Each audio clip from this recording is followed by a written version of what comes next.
नमस्कार प्यारे मित्रों,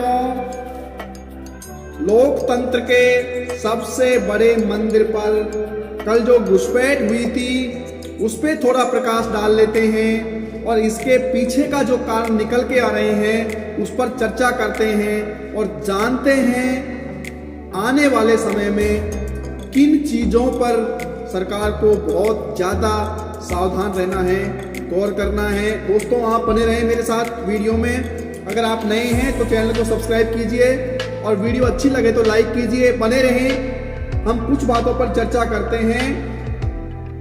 कल का दिन भारतीय संसद इतिहास का 22वीं बरसी थी। 2001 में जो हमला हुआ था उसकी 22वीं बरसी का अवसर था और उस अवसर पर भारत की नई संसद, लोकतंत्र का वो नया मंदिर जहां 1200 करोड़ रुपए में इसे बनाया गया और जिसकी सुरक्षा में इतनी बड़ी चूक हुई है। हादसा हुआ जरूर, लेकिन अनहोनी टल गई। शुक्र है कि कोई बहुत बड़ा क्षति यहाँ पर नहीं हुई, लेकिन इसके पीछे कौन है, क्या कारण है, वो आप जान लीजिए। संसद पर हमले की 22वीं बरसी और दर्शक दीर्घा से दो ऐसे लंगूर कूदे जिन्होंने संसद में अफरा तफरी मचा दी, स्मोक कैन फेंकी और धुआं के गुब्बार उठा दिए। जो कल का ड्रामा था उसके 6 किरदार थे, 5 लोगों को पकड़ लिया गया और एक फरार है, अभी उसको पकड़ लिया जाएगा। लेकिन ये पूरा घटनाक्रम आखिर था क्या, हुआ क्या था, ये जरूरी जान लीजिए। करीब 1200 करोड़ में देश में बने सबसे सुरक्षित माने जाने वाले लोकतंत्र के मंदिर संसद भवन में सुरक्षा में बहुत बड़ी चूक सामने आई है। संसदीय सुरक्षा से जुड़े एक शीर्ष अधिकारी ने बताया, स्मोक कैन अंदर कैसे पहुंची है सबसे बड़ी हैरानी की बात है। अगर यह जूते या मोजे में छिपी थी तो DFMD में जरूर पकड़ी जानी चाहिए थी। हालांकि यह वजह यह भी संभव है क्योंकि 2004 के बाद संसद की सुरक्षा के गैजेट नहीं खरीदे गए। सोचिए, जब संसद भवन में जहां इतने बड़े बड़े लोग बैठते हैं, जहां देश का भविष्य तय होता है, वहां के लोगों के लिए 2004 के बाद वहां के सुरक्षा गैजेट्स नहीं खरीदे गए। इससे गंभीर और क्या हो सकता है देश के लिए। 19 साल पुराने गैजेट से काम चलाया जा रहा है।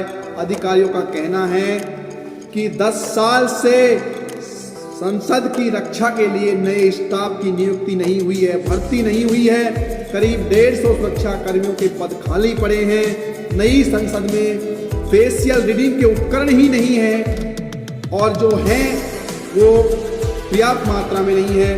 बाकी मैनुअल चेकिंग बहुत कम हो रही है। पुरानी संसद में ये इतनी बड़ी चूक कैसे हो सकती है?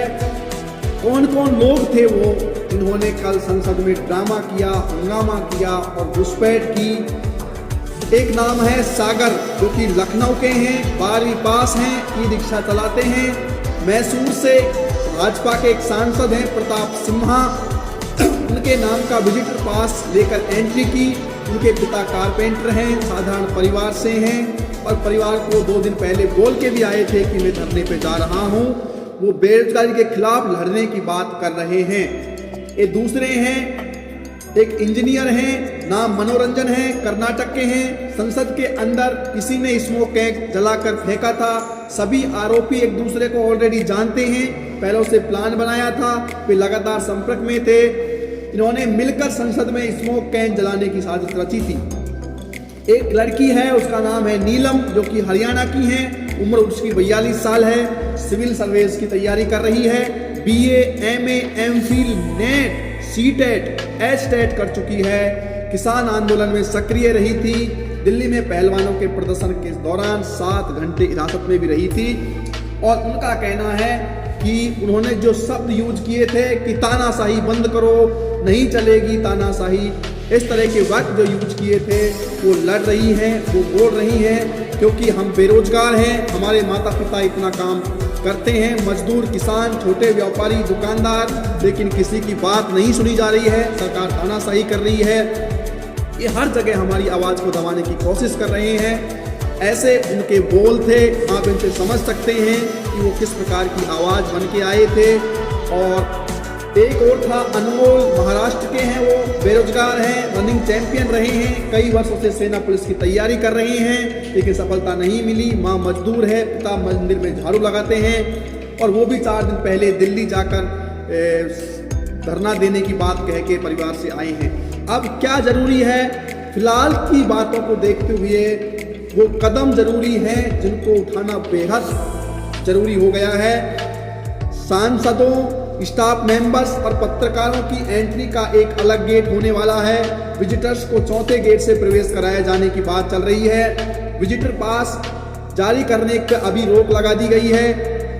दर्शक दीर्घा जहां से वो कूद के आए थे वहां गिलास सीढ़ लगाई जानी तय की गई है। एयरपोर्ट की तरफ से बॉडी स्कैन मशीनें लगाई जाएंगी और उनकी सुरक्षा बढ़ाई जाएगी। सुरक्षा कर्मियों की संख्या में बढ़ोतरी अब जाके चेत रही है सरकार। सुरक्षा कर्मियों की संख्या में बढ़ोतरी हो। 10 साल हो गए हैं, कोई भर्ती नहीं करवाई गई। 2004 से कोई नए उपकरण नहीं खरीदे गए। इतनी बड़ी चूक, 1200 करोड़ में संसद भवन का निर्माण किया और उसमें इतनी खामियां हैं सुरक्षा के लहजे से। जहां हम चुन के अपने देश को आगे बढ़ाने के लिए जिन व्यक्तियों को भेजते हैं उनकी सुरक्षा में इतनी बड़ी चूक है, तो आम नागरिक की सुरक्षा के लिए आप क्या सोच सकते हैं, ये मैं नहीं कहूँगा, आप कुछ समझदार हैं। चलिए आगे बात कर लेते हैं। नई संसद में दर्शक दीर्घा और आगंतुकों की तलाशी की जिम्मेदारी फिलहाल दिल्ली पुलिस के सिपाहियों को दी गई है। समझ सकते हो, दिल्ली पुलिस के सिपाहियों को दी गई है। पुरानी संसद में यह काम संसद की एक स्पेशल सुरक्षा टीम करती थी जो बॉडी लैंग्वेज पढ़ने में भी माहिर थी। सीआरपीएफ के सादी वर्दी धारी जवान दर्शक दीर्घा की निगरानी कर रहे हैं, लेकिन उनके अभाव समझने की उनको ट्रेनिंग ही नहीं दी गई है।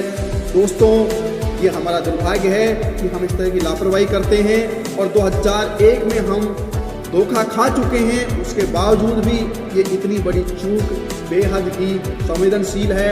इस पर जो भी तंत्र है, प्रधानमंत्री से लेके रक्षा मंत्री, सभी को अच्छे से ध्यान देने की ज़रूरत है और वो खुद को भी सुरक्षित करें, संसद को भी सुरक्षित करें, आम नागरिक की सुरक्षा के लिए भी सोचें कि इस प्रकार की चूकें जो होती हैं वो संसद भवन में ही नहीं, तमाम कार्यालयों में, तमाम बड़े बड़े सार्वजनिक स्थलों पर इस प्रकार की चूकें होती हैं, तो उन पर ध्यान देना और सभी के लिए एक बहुत ही अच्छा कार्य करने की आवश्यकता है, दृढ़ रहने की आवश्यकता है। दोस्तों, एक और वीडियो में मिलेंगे, तब तक के लिए नमस्कार, जय हिंद, जय भारत।